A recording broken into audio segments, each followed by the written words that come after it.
Every spring, Canada recognizes Rail Safety Week. It's a time to raise awareness about the dangers of crossing rail tracks and trespassing on railway property.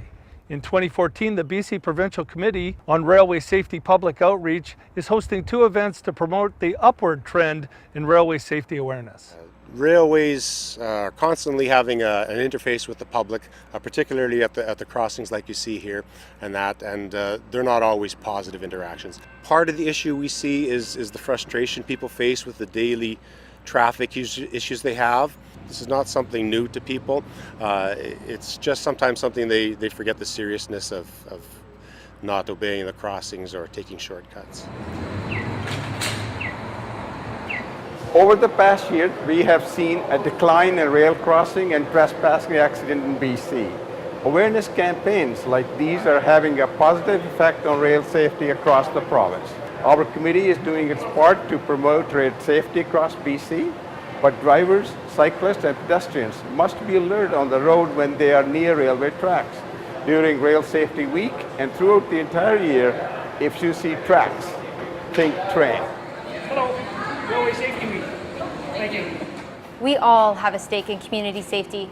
Motorists, cyclists, and pedestrians need to be aware of the dangers associated around railway crossings and on railway property. Through initiatives like Public Rail Safety Week, the rail industry can educate and prevent rail-related incidents from occurring. Although the number of crossing and trespasser incidents and fatalities has trended down, there still remains unnecessary loss of life and injury as a result of crossing collisions and trespassing on railway property.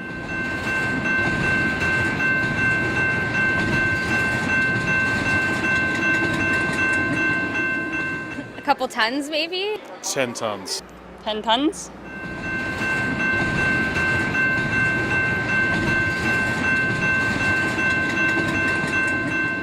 I don't know, maybe 100 feet to stop properly.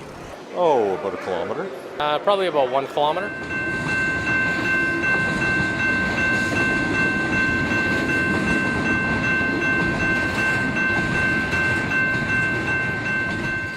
Like within a kilometer, I would think. 10 kilometers? Probably 5 kilometers.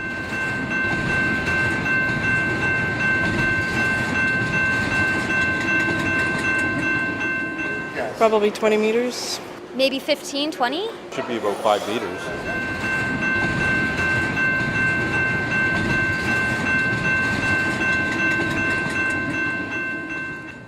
I don't know.